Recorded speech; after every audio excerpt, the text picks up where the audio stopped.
순간 왁자지껄하던 명월관의 공기가 찬물을 끼얹은 듯 서늘하게 가라앉았는데, 이는 기방의 문이 열리고 한 여인이 들어서는 찰나에 벌어진 기이한 현상이었다. 은은한 달빛이 그녀의 등 뒤로 쏟아져 들어와 마치 후광처럼 감싸고 있었고, 발걸음을 옮길 때마다 코끝을 스치는 매혹적인 난초 향기가 사내들의 혼을 내짜매는 듯했다. 그녀가 입은 붉은 비단 저고리는 눈이 시리도록 선명했고, 그 아래로 풍성하게 퍼진 남색 치마는 마치 깊은 밤바다의 물결처럼 출렁이며 바닥을 스치고 지나갔다. 좌중에 앉아있던 수많은 한량과 선비들은 손에 들고 있던 술잔을 입으로 가져가는 것도 잊은 채 넋을 잃고 그 여인을 바라보았으니, 그 정적 속에서 들리는 것은 오직 그녀의 사그락거리는 옷자락 소리와 사람들의 거친 숨소리뿐이었다. 개중에는 이미 술에 취해 흐릿한 눈을 비비며 이복에 저게 사람인가 선녀인가라며 옆 사람의 소매를 잡아당기는 이도 있었으나, 그 누구도 감히 입을 열어 그녀에게 말을 걸 엄두를 내지 못하는 상황이었다. 가장 상석에 앉아 거드름을 피우던 김진사 역시 예외는 아니었는데, 그는 방금 전까지 기생들의 아양을 받으며 호탕하게 웃어젖히던 기세를 잃고 멍하니 입을 벌린 채 여인을 응시하고 있었다. 여인의 피부는 백옥처럼 희고 고왔으며 쌍꺼풀 없이 길게 뻗은 눈매는 요염하면서도 서늘한 기운을 품고 있어 김진사는 마치 심장이 쿵 하고 내려앉는 듯한 전율을 느꼈다. 그가 무의식 중에 마른 침을 삼키며 시선을 떼지 못하고 있을 때, 여인은 고개를 살짝 돌려 김진사가 앉은 쪽을 바라보았는데, 그 찰나의 눈빛 속에는 형언할 수 없는 경멸과 비소, 그리고 깊은 슬픔이 뒤섞여 있어 김진사는 영문도 모른 채 등골이 오싹해짐을 느꼈다. 도대체 저 여인이 누구란 말인가? 한양 바닥에 저런 절색이 있었다면 내가 모를 리가 없는데. 김진사는 떨리는 손으로 술잔을 만지작거리며 혼잣말을 중얼거렸지만, 그 여인이 바로 3년 전 자신이 짐승 취급하며 내쫓았던 본처 홍주라는 사실은 꿈에도 상상하지 못하고 있었다. 시간을 거슬러 올라가 3년 전의 그날을 기억해보자면, 당시의 홍주는 지금의 선녀 같은 모습과는 거리가 멀어도 한참 먼, 그야말로 움직이는 고깃덩어리라 불리던 여인이었다. 혼례를 올린 지 불과 1년도 되지 않아 그녀의 몸은 불어날 대로 불어나 걷는 것조차 힘겨워 뒤뚱거렸고, 숨을 쉴 때마다 거친 쇳소리가 나 집안 사람들의 눈살을 찌푸리게 했다. 시어머니는 며느리가 밥상 앞에 앉기만 하면 에그, 저 미련한 곰 같은 것이 또 밥 타령이냐, 집안 기둥뿌리를 아주 다 뽑아 먹어라, 뽑아 먹어 라며 혀를 찾고, 남편인 김진사는 아예 그녀를 거들떠보지도 않은 채 사랑방에 틀어박혀 기생들과 시조나 읊으며 세월을 보내기 일쑤였다. 홍주라고 해서 처음부터 이렇게 살이 찐 것은 아니었으나, 시집살이의 고된 스트레스와 남편의 냉대를 먹는 것으로 풀다 보니 어느새 몸은 걷잡을 수 없이 비대해졌고, 살이 찔수록 남편의 혐오는 더욱 깊어지는 악순환의 굴레에 빠져 있었던 것이다.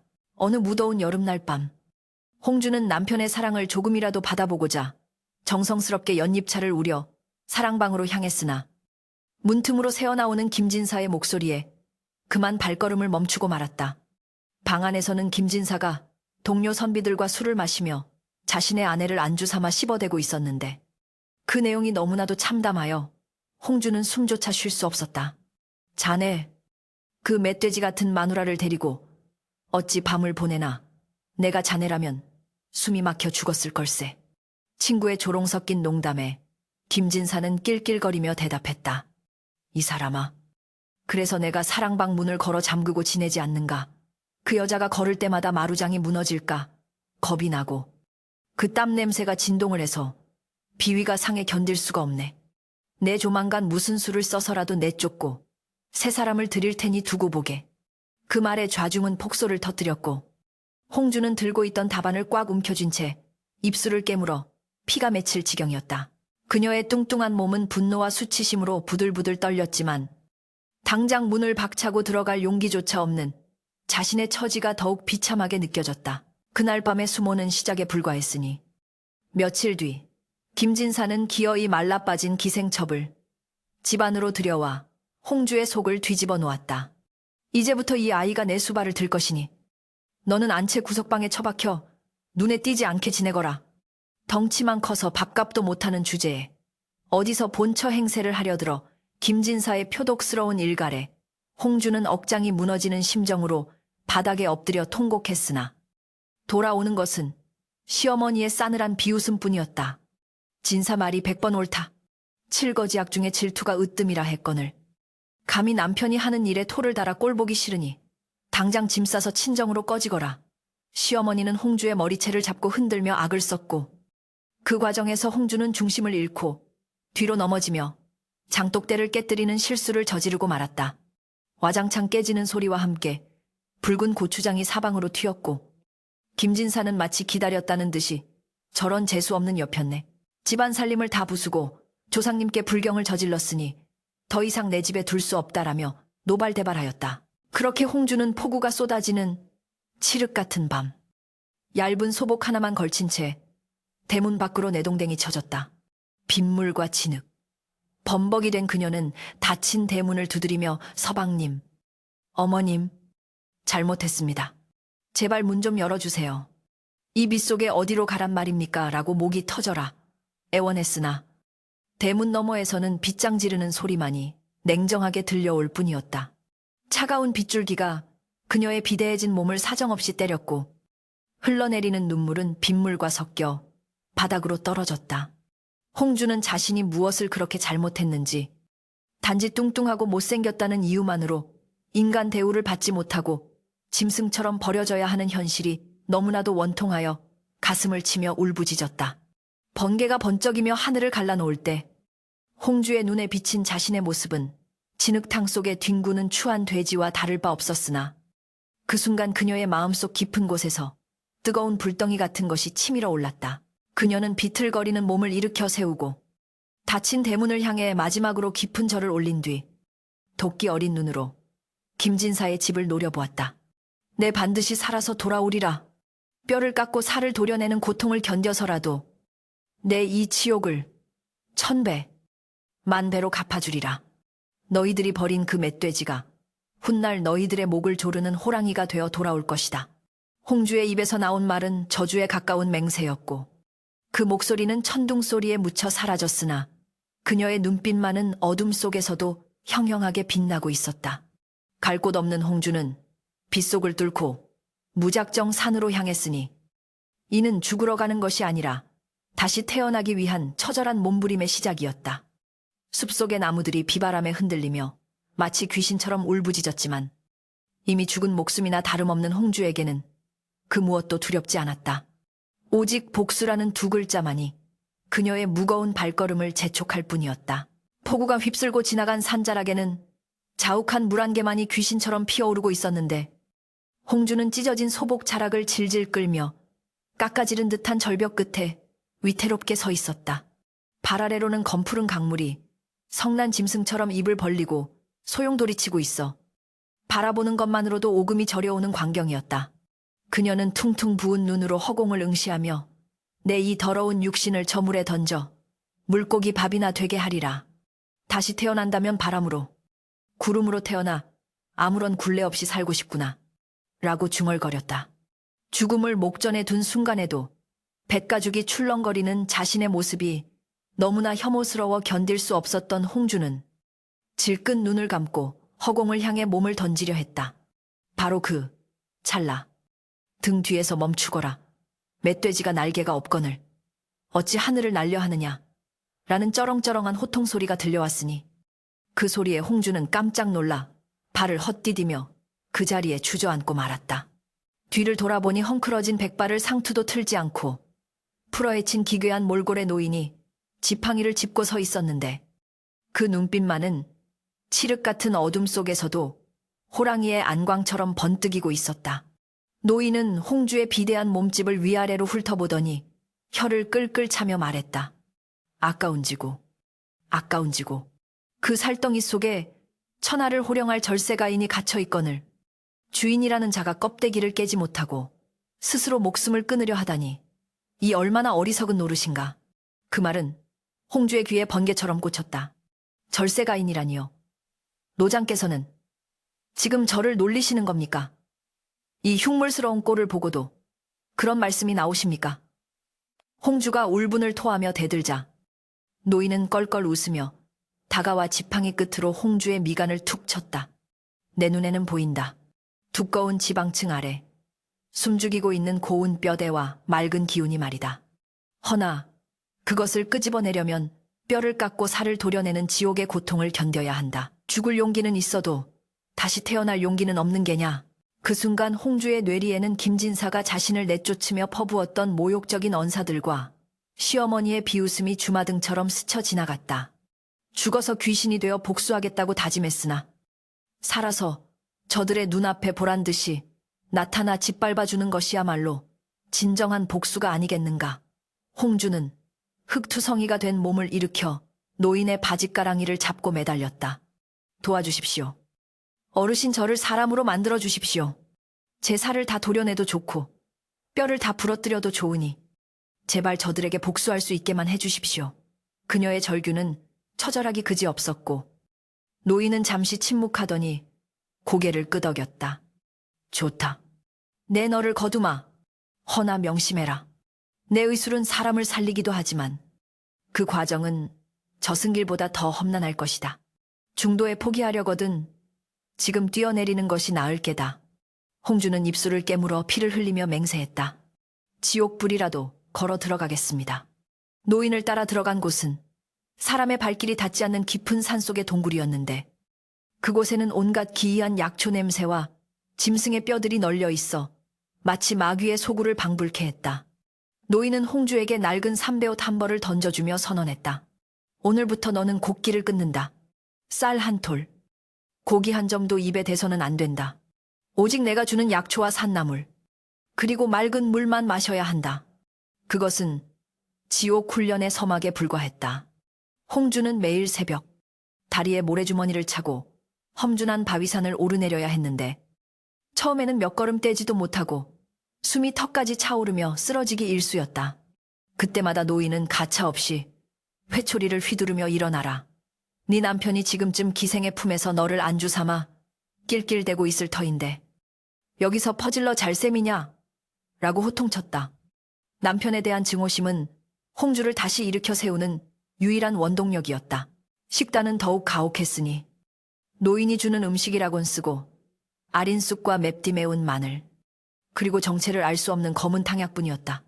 배가 고파 흙이라도 집어먹고 싶은 충동이 일 때마다 홍주는 자신의 허벅지를 꼬집으며 참아냈다. 쑥을 씹을 때마다 입안 가득 퍼지는 쓴맛은 마치 자신의 기구한 인생 같았고 마늘을 씹으며 흘리는 눈물은 도끼를 품은 복수의 눈물이었다. 밤이 되면 노인은 커다란 가마솥에 온갖 독초와 광물 가루를 넣고 물을 끓였는데 그 물은 펄펄 끓지는 않았으나 닿기만 해도 살이 타들어가듯 따가운 특수한 약물이었다. 들어가라. 이 물이 내 몸속의 탁한 기름과 노폐물을 태워 없앨 것이다.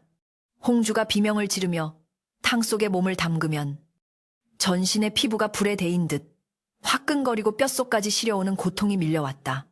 살이 짓무르고 진물이 흐르는 고통 속에서도 그녀는 김진사의 얼굴을 떠올리며 이를 악물고 버텼다. 계절이 바뀌고 해가 바뀌기를 2번. 홍주의 몸에는 기이한 변화가 일어나기 시작했다. 처지고 늘어졌던 살들이 거짓말처럼 녹아내리고 그 자리에 단단한 근육과 매끄러운 피부가 드러나기 시작한 것이다. 그러나 가장 큰 고통은 마지막 관문인 환골 만들어진 뼈를 맞춤의 과정이었다. 노인은 대나무 통을 이용해 홍주의 구분 등을 펴고 거친 돌로 문질러 거친 피부를 벗겨냈으며 특수한 침술로 얼굴에 혀를 뚫어 윤곽을 다듬었다. 밤마다 홍주는 뼈가 으스러지는 고통에 짐승처럼 울부짖었다. 차라리 죽여주십시오. 너무 아파서 숨을 쉴 수가 없습니다. 그러나 노인은 눈 하나 깜짝하지 않고 침을 놓으며 말했다. 참아라. 떼뺑이가 매미가 되려면 허물을 벗어야 하고 원석이 보석이 되려면 깎이는 고통을 감내해야 한다. 지금 내 뼈가 제 자리를 찾고 있는 중이다. 홍주는 고통 속에서 기절했다. 깨어나기를 수십 번 반복하며 자신의 육체가 파괴되고 재조립되는 과정을 생생하게 느꼈다. 어느덧 3년이라는 시간이 흘러 산천초목이 푸르름을 더해가던 어느 늦봄 날이었다. 마지막 탕목욕을 마친 홍주가 물 밖으로 걸어 나왔을 때 동굴 안으로 스며든 아침 햇살이 그녀의 몸을 비추었다. 물기에 젖은 그녀의 나시는 마치 갓 피어난 백년처럼 청초하고도 눈부셨다. 예전에 둔하고 미련했던 곰 같은 형상은 온데간데 없고 날렵한 턱선과 사슴처럼 긴 목, 잘록한 허리와 풍만한 엉덩이의 곡선이 완벽한 조화를 이루고 있었다.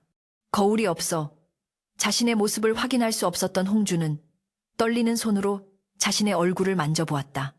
손끝에 닿는 피부는 비단처럼 매끄러웠고 두툼했던 턱살 대신 날카로운 턱선이 만져졌다. 이것이 정말 제 얼굴입니까? 그녀가 믿기지 않는다는 듯 묻자 노인은 맑은 산속 옹달샘으로 그녀를 데려갔다. 잔잔한 수면 위에 비친 여인의 모습은 홍주 자신조차 숨을 멈추게 할 만큼 아름다웠다. 깊고 그윽한 눈동자는 밤하늘의 별을 박아놓은 듯했고 오뚝한 코와 붉은 입술은 한 폭의 그림 같았다. 과거의 흔적은 오직 눈빛 서린 도끼와 한 흔뿐이었으나 그것조차 그녀의 신비로운 매력을 더해주는 요소가 되어 있었다. 홍주는 물에 비친 자신의 얼굴을 어루만지며 하염없이 눈물을 흘렸다. 그것은 기쁨의 눈물이기도 했지만 지난 3년간 겪어낸 지옥 같은 고통에 대한 위로이자 과거의 자신을 떠나보내는 이별의 눈물이기도 했다. 노인이 그녀의 뒤에 서서 나직하게 말했다. 이제 육신의 준비는 끝났다. 허나 껍데기만 바뀐다고 복수가 완성되는 것은 아니다. 사내의 마음을 쥐락펴락할 수 있는 기회와 학식, 그리고 차가운 이성이 필요하다.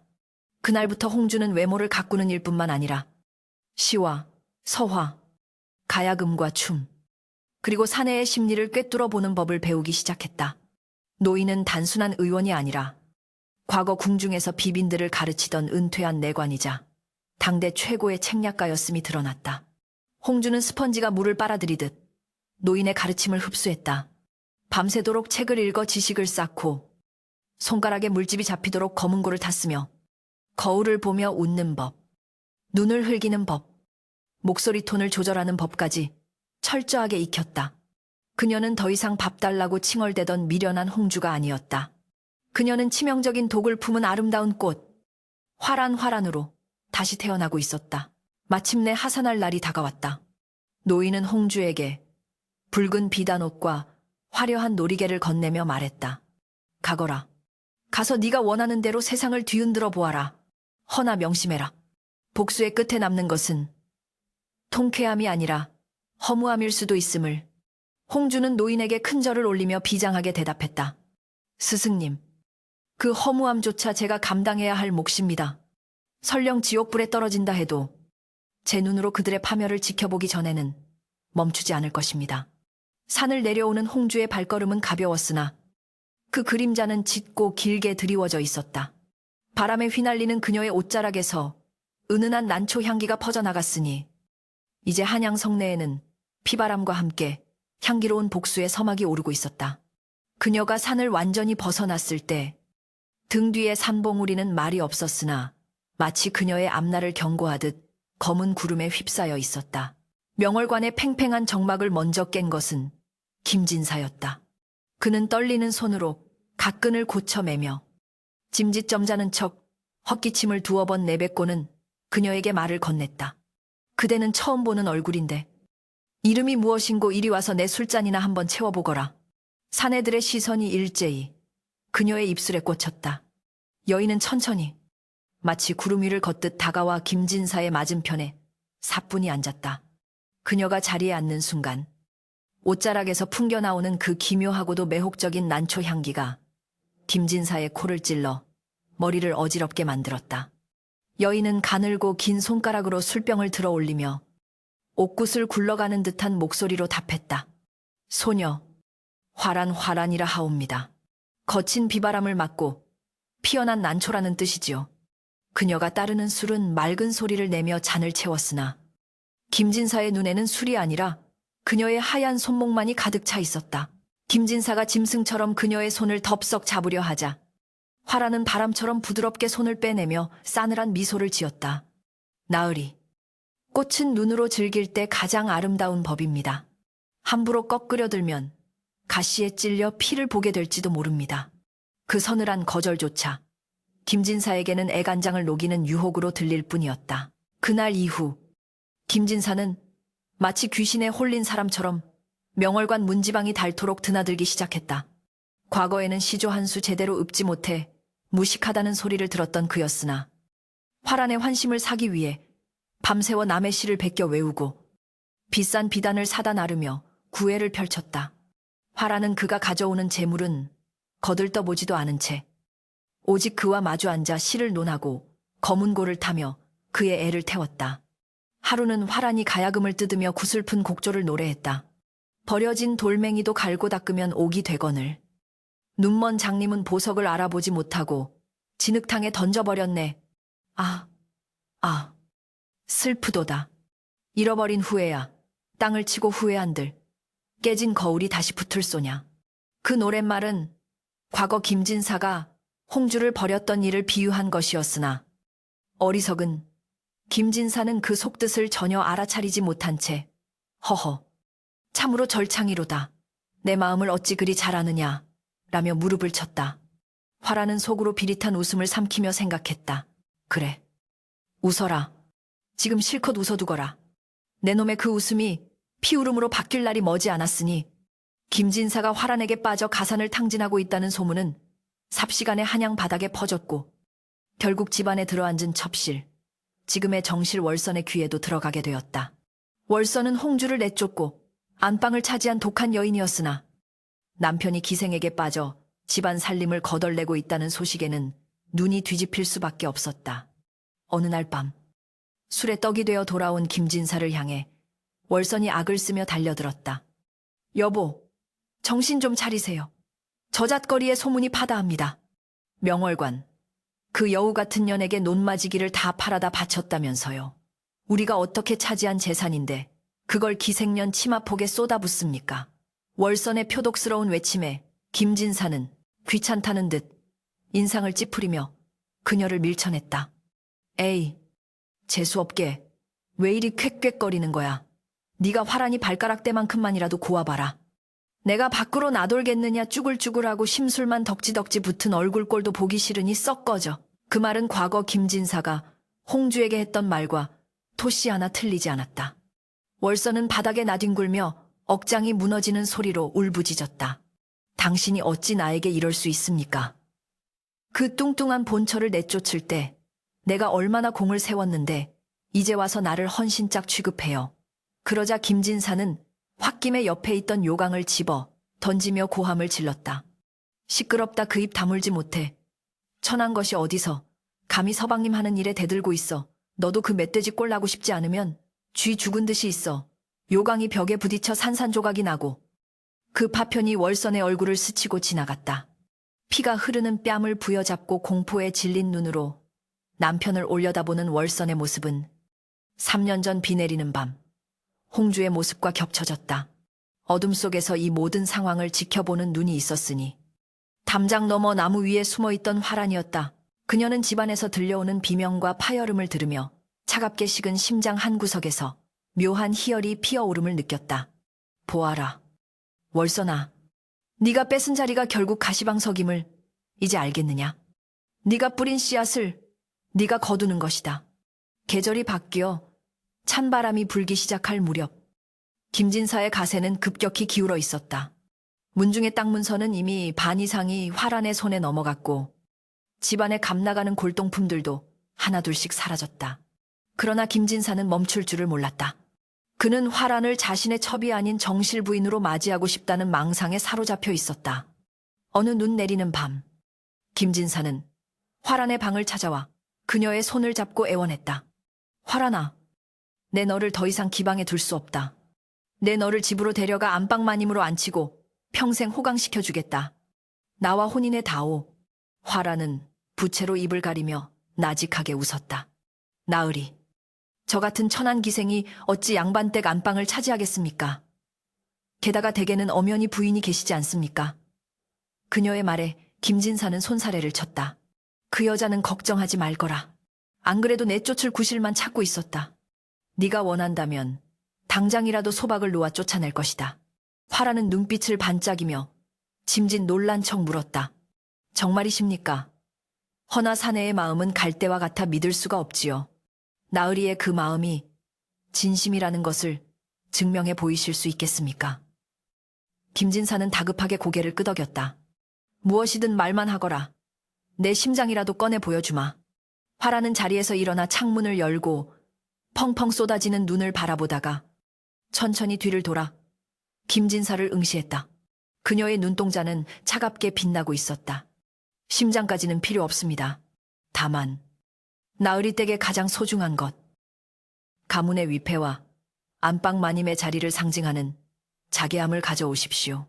그리고 그 안에 부인의 머리카락을 잘라 넣어 오신다면 나으리가 과거의 인연을 끊고 오직 저만을 위한다는 증표로 삼겠습니다.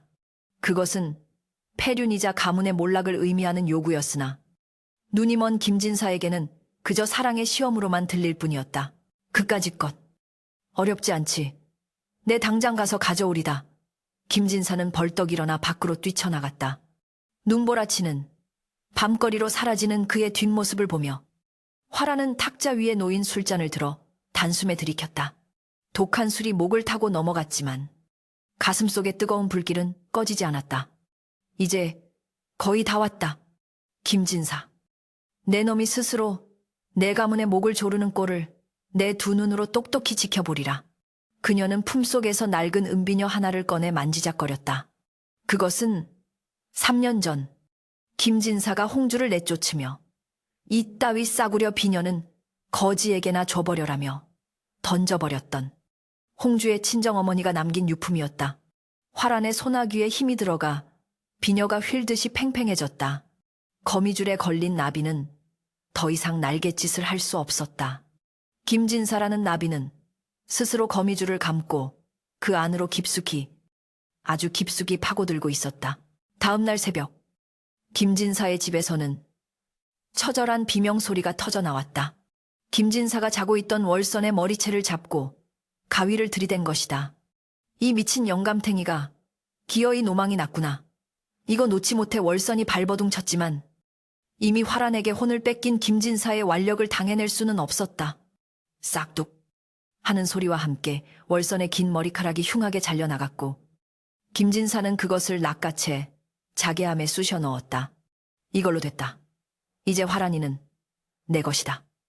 광기에 찬 웃음을 터뜨리며 집을 나서는 김진사의 뒤로 머리가 쥐어뜯긴 채 바닥을 기며 저주를 퍼붓는 월선의 모습은 지옥도 그 자체였다.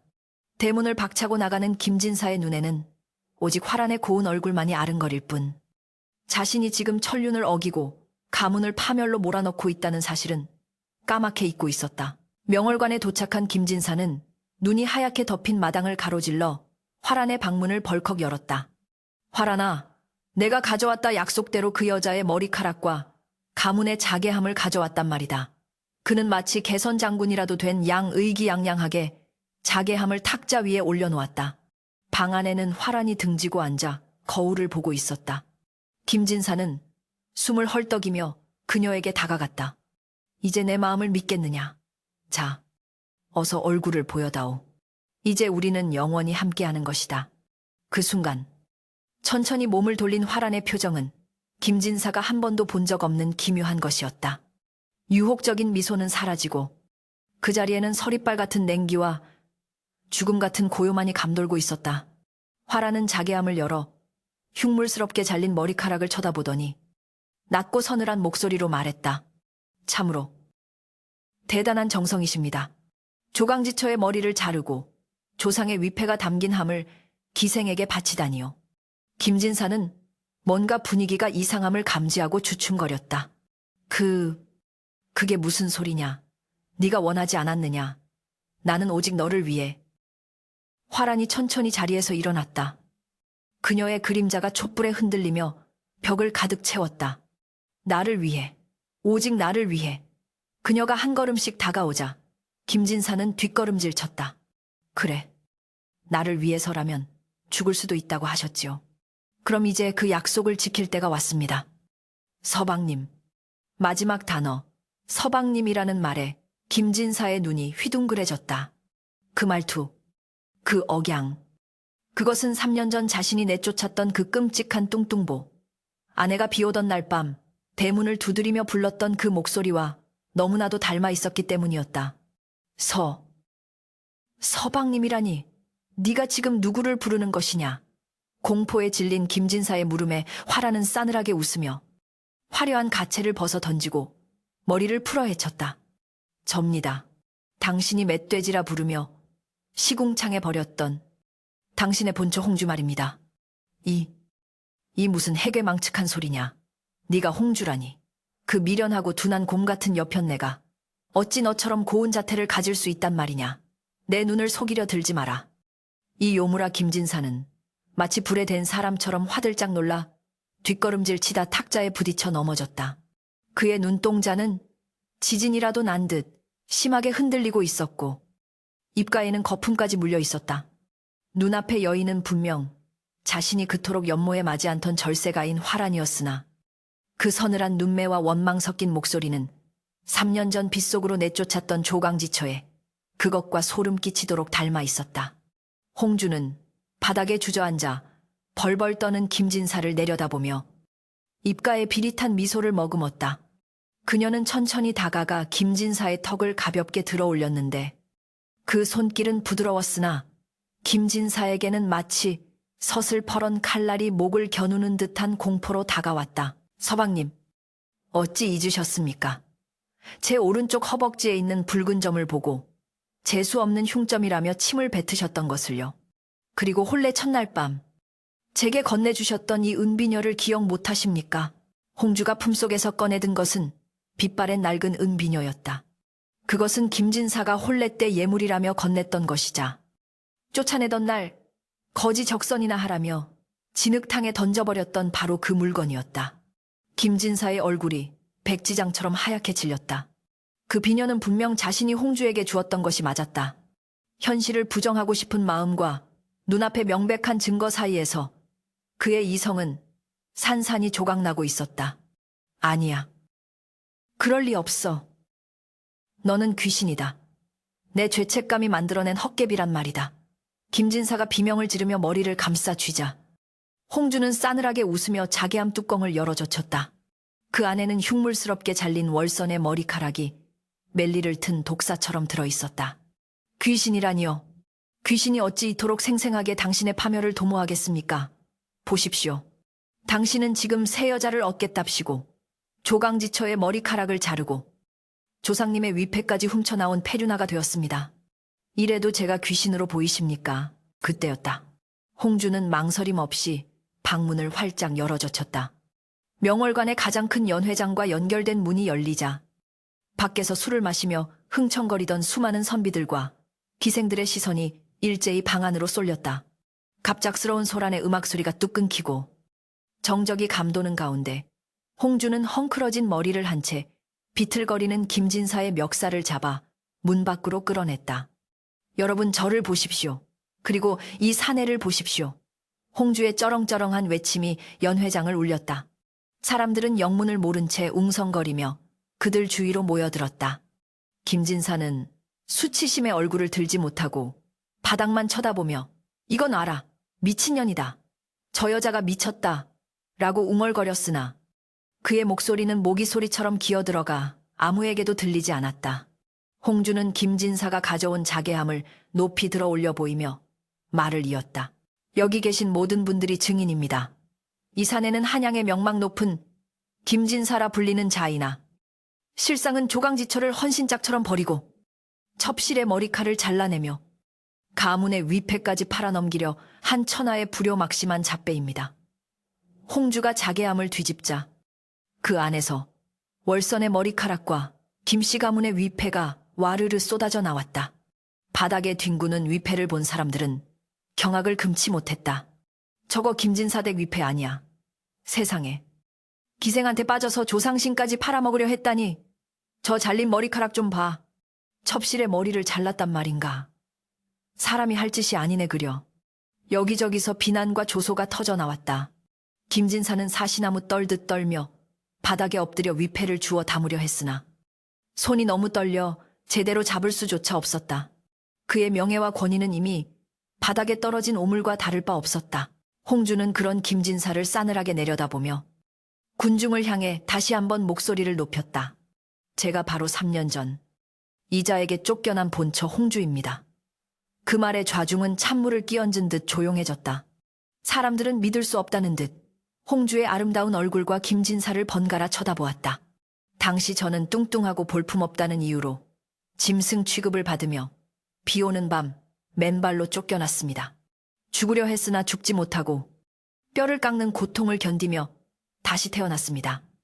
오직 이날을 위해서 이 위선적인 사내의 가면을 벗기고 그 추악한 민낯을 세상에 알리기 위해서 말입니다. 홍주의 눈에서 뜨거운 눈물이 흘러내려 뺨을 적셨다. 그것은 연기가 아닌 지난 3년간 맺힌 한흔이 터져나오는 진실된 눈물이었다. 그녀의 절절한 고백에 구경꾼들 중 몇몇은 눈시울을 붉히며 탄식을 내뱉었다.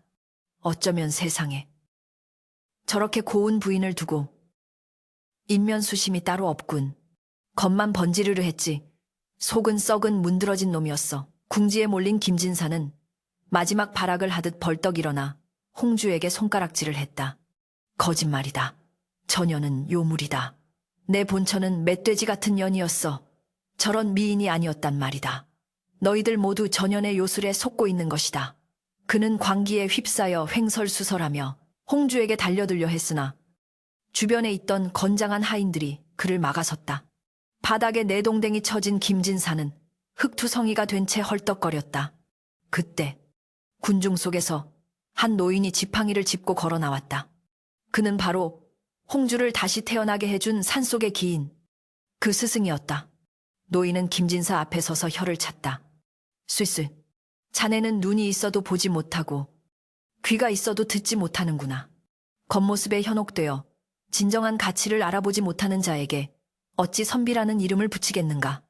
자네가 사랑한 화란이 바로 자네가 버린 홍주라는 사실을 자네의 그 썩어빠진 마음만이 부정하고 있을 뿐이네. 스승의 일갈은 김진사의 가슴에 비수처럼 꽂혔다. 그제야 김진사는 깨달았다. 자신이 그토록 미친 듯이 사랑하고 숭배했던 여인이 자신이 그토록 혐오하고 짓밟았던 바로 그 여인이라는 사실을, 그 모순적인 진실이 그의 정신을 완전히 붕괴시켰다. 김진사는 괴상한 신음소리를 내며 머리를 감싸 쥐고 바닥을 굴렀다.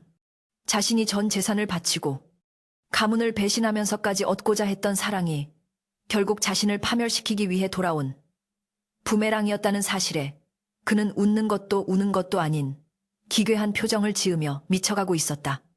홍주는 그 처참한 꼴을 보며 가슴 한구석이 뻥 뚫린 듯한 공허함을 느꼈다. 복수는 성공했다. 저 남자는 이제 사회적으로 매장당했고 재산은 탕진되었으며 정신마저 온전치 못하게 되었다. 그러나 그녀의 마음속에 차오르는 것은 통쾌함보다는 알 수 없는 서글픔이었다. 여보시오. 김진사. 홍주가 낮게 불렀다. 김진사는 멍한 눈으로 그녀를 올려다보았다. 당신이 사랑한 것은 저의 껍데기였습니까? 아니면 저의 영혼이었습니까? 당신이 미워한 것은 저의 살덩이였습니까? 아니면 저라는 사람이었습니까? 홍주의 질문에 김진사는 아무 말도 하지 못했다. 그저 입을 뻐끔거리며 눈물만 흘릴 뿐이었다. 홍주는 씁쓸한 미소를 지으며 뒤로 물러섰다. 답은 필요 없습니다. 당신은 애초에 사랑이 무엇인지, 사람의 도리가 무엇인지 모르는 사람이니까요. 홍주는 바닥에 떨어진 은비녀를 주워 김진사의 발치에 던졌다. 가져가십시오. 이것이 당신과 나의 마지막 인연의 끈이었습니다.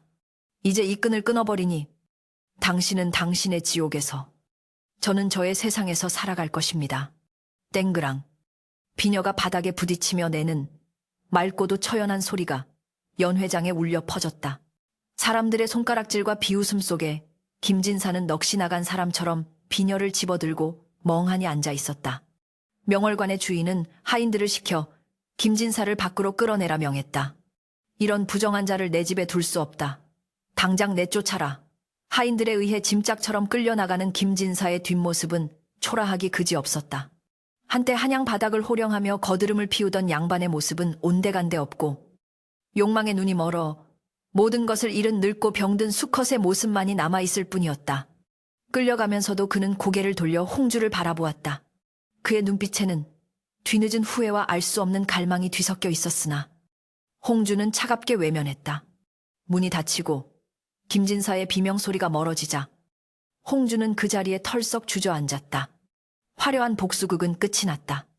연회장의 사람들은 홍주의 기구한 사연과 기지에 감탄하며 박수를 보냈지만 그녀의 귀에는 아무것도 들리지 않았다. 오직 거울이 깨지듯 산산조각 난 자신의 과거와 폐허가 된 마음속에서 불어오는 찬바람 소리만이 들릴 뿐이었다. 밤은 깊어가고 달빛은 무심하게도 밝았다. 홍주는 깨진 술잔 조각에 비친 자신의 얼굴을 들여다보았다. 아름답다. 세상 누구보다 아름답다. 허나 이 아름다움을 얻기 위해 치러야 했던 대가가 과연 정당했는가? 복수의 끝에 남는 것은 승리의 달콤한 맛이 아니라 쓰고 아린 재의 맛이라는 스승의 말이 귓가에 맴돌았다. 하지만 후회는 없었다. 적어도 그녀는 자신의 운명을 스스로 개척했고 짓밟힌 존엄을 되찾았으니까 이제 남은 것은 텅 빈 마음을 무엇으로 채우며 살아가느냐 하는 숙제뿐이었다. 밖에서는 눈보라가 다시 몰아치기 시작했고 홍주는 옷매무새를 가다듬으며 천천히 일어섰다. 그녀의 눈빛은 이전보다 훨씬 깊고 단단해져 있었다. 한양 도성 안에 불어닥쳤던 화란화란의 돌풍이 지나간 자리는 실로 처참하기도 하고 또한 기이하기도 하였으니 사람들의 입방아는 계절이 바뀌어도 멈출 줄을 몰랐다. 명월관에서의 그 충격적인 밤 이후 김진사의 집안은 풍비박산이 나고 말았다.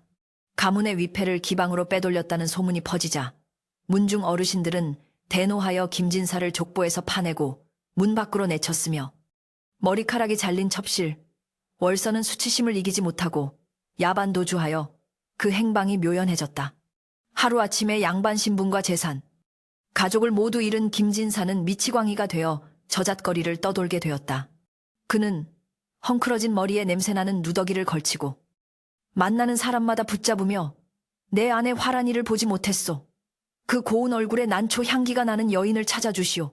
라고 헛소리를 해대니 지나가던 아이들조차 돌을 던지며 그를 조롱하였다. 그가 그토록 혐오했던 추한 모습이 바로 자신의 현재 모습이 되었음에도 이미 정신이 붕괴된 그는 거울 속에 자신을 인지하지 못한 채 환영 속의 미인을 찾아 헤매는 신세가 된 것이다. 한편 복수를 끝낸 홍주는 명월관의 가장 깊은 방에 홀로 앉아 타오르는 촛불을 응시하고 있었다. 승리감이 가슴을 벅차게 채울 것이라 예상했으나 밀려오는 것은 썰물과 같은 거대한 허무함 뿐이었다. 김진사의 파멸을 확인하는 순간 느꼈던 짜릿함은 찰나에 불과했고 남은 것은 그래서 이제 나는 누구인가라는 묵직한 질문이었다. 스승인 노인이 방문을 열고 들어와 그녀의 맞은편에 앉았다. 이제 속이 시원하느냐? 썩은 살을 도려내고 나니 그 자리에 새 살이 차오르더냐? 아니면 구멍만 남더냐? 스승의 뼈 있는 질문에 홍주는 씁쓸하게 웃으며 고개를 저었다. 구멍이 난 듯 허전합니다. 스승님, 그를 무너뜨리면 제 인생이 다시 빛날 줄 알았는데 저는 여전히 과거의 상처에 묶여있는 기분입니다. 아름다운 외모를 얻고 복수에도 성공했지만 제 마음속의 어린 홍주는 아직도 비오는 밤 대문 앞에서 울고 있습니다. 노인은 지팡이로 바닥을 쿵치며 호통을 쳤다. 그것은 네가 남을 해하는 칼날로 너를 갈고 닦았기 때문이다. 칼은 남을 베기도 하지만 결국 제 칼집도 닳게 만드는 법. 이제 너를 채삼매던 복수의 굴레를 벗어던져라. 네가 겪은 그 뼈를 깎는 고통과 그 과정에서 익힌 의술과 지식은 고작 놈팡이 하나를 잡는 데 쓰기에는 너무나 아까운 것들이다. 그 말에 홍주는 번개에 맞은 듯 정신이 번쩍 들었다. 지난 3년간 산속에서 익혔던 수많은 약초의 효능, 인체의 혈자리, 그리고 식단을 통해 몸을 다스리는 법 등은 천하의 명의도 쉽게 얻지 못할 귀한 지식이었다. 그녀는 자신의 아름다움이 단순히 김진사를 홀리기 위한 수단이 아니라 병들고 지친 사람들을 치유할 수 있는 힘이 될 수 있음을 깨달았다. 스승님, 저 떠나겠습니다. 화란이라는 이름도 홍주라는 이름도 버리고 그저 사람을 살리는 의원으로 살아가겠습니다. 홍주의 눈빛에서 도끼가 사라지고 대신 깊고 맑은 총기가 서리기 시작했다. 몇 년의 세월이 흐른 뒤 남쪽 지방의 어느 작은 마을에 약손 보살이라 불리는 용한 여의원이 있다는 소문이 돌기 시작했다. 그녀는 이름도 없이 그저 삿갓을 깊게 눌러쓰고 다녔으나 그녀의 손길이 닿으면 낫지 않는 병이 없다고 했다.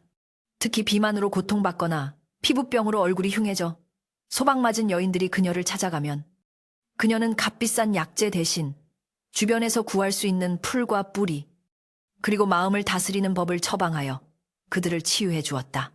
어느 날, 뚱뚱한 몸 때문에 시댁에서 구박을 받다 도망쳐 왔다는 한 젊은 여인이 눈물을 흘리며 하소연했다. 의원님, 저는 왜 이리 태어나서 천대만 받으며 살아야 합니까? 차라리 죽어 다시 태어나고 싶습니다. 그 여인의 손을 잡은 의원은 부드러운 목소리로 위로했다. 부인, 겉모습은 그릇에 불과합니다. 중요한 것은 그 안에 무엇을 담느냐지요. 살은 빼면 그만이고 피부는 고치면 그만이나 스스로를 미워하는 마음은 천하의 명약으로도 고칠 수 없습니다. 나 또한 그러했기에 잘 압니다. 삿갓 아래로 살짝 드러난 그녀의 얼굴은 세월의 흐름에도 불구하고 여전히 고왔으나 예전의 화려하고 날카로운 아름다움이 아닌 은은하고 따뜻한 기품이 흘러넘쳤으니 그녀가 바로 홍주였다. 어느 늦가을, 홍주는 약초를 구하기 위해 장터에 들렀다가 기이한 광경을 목격하게 되었다. 장터 한 구석에서 아이들이 웬 늙은 거지를 둘러싸고 놀려대고 있었는데 그 거지는 흙투성이가 된 얼굴로 허공에 대고 손짓을 하며 중얼거리고 있었다. 화라나, 내 재산을 다 줄 테니 제발 한 번만 웃어다오. 내 사랑 화라나. 쉰 목소리와 초점 없는 눈동자, 앙상하게 마른 그 거지는 다름 아닌 김진사였다. 홍주는 발걸음을 멈추고 먼 발치에서 그를 바라보았다. 한때는 증오의 대상이었고 삶의 목표였던 남자가 이제는 길가의 돌멩이보다 못한 존재가 되어 있었다. 가슴 속에서 뜨거운 것이 치밀어 오를 줄 알았으나 의외로 그녀의 마음은 고요한 호수처럼 잔잔했다. 그것은 용서가 아니었다. 그저 무상무상함에 대한 연민이었다. 복수라는 태풍이 휩쓸고 간 자리에 남은 것은 승자도 패자도 아닌 그저 인과응보의 서글픈 풍경뿐이었다. 홍주는 품에서 주먹밥 두 덩이와 몸을 따뜻하게 하는 탕약 한 첩을 꺼내 거지 아이 편에 김진사에게 보냈다. 아이가 건네준 주먹밥을 허겁지겁 받아먹던 김진사는 문득 고개를 들어 홍주가 서 있는 쪽을 바라보았다. 그러나 노인이 된 김진사의 흐릿한 눈에는 삿갓을 쓴 평범한 여인의 실루엣만 보일 뿐 그가 그토록 찾아 헤매던 화란의 모습도 그가 버렸던 홍주의 모습도 보이지 않았다. 그는 다시 고개를 쳐박고 밥을 먹는데 열중했다. 홍주는 그 모습을 뒤로 한 채 조용히 발걸음을 옮겼다. 바람이 불어와 그녀의 옷자락을 흔들었고 어디선가 날아온 난초 향기가 바람에 실려 김진사의 코끝을 스치고 지나갔다. 김진사는 먹던 것을 멈추고 화란이 냄새다, 화란이가 왔다라며 허공을 휘저었으나 잡히는 것은 차가운 가을바람뿐이었다. 이야기는 여기서 끝을 맺는다. 홍주는 그 후로도 오랫동안 많은 사람들의 몸과 마음을 고치며 존경받는 의원으로 살았다고 전해진다. 그녀는 더 이상 외모를 꾸미는 일에 집착하지 않았으나 마을 사람들은 그녀를 세상에서 가장 아름다운 여인이라 불렀다. 진정한 아름다움이란 겉으로 드러나는 화려한 이목구비가 아니라 고난을 이겨낸 내면의 단단함과 타인을 향한 따뜻한 연민에서 나온다는 것을 그녀의 삶이 증명했기 때문이다. 김진사는 끝내 객사하여 이름 없는 무덤에 묻혔으나 홍주가 남긴 의술과 처방은 후대에까지 전해져 많은 이들을 구했다고 한다. 달이 차면 기울고 꽃이 피면 지는 것이 세상의 이치이듯 외면의 아름다움은 한순간의 꿈과 같으나 향기로운 인품은 바람을 타고 천리를 가고 만리를 가서 영원히 남는 법이다. 오늘 밤하늘에 뜬 저 달은 알고 있을 것이다. 뼈를 깎는 고통 끝에 피어난 진정한 꽃이 누구였는지를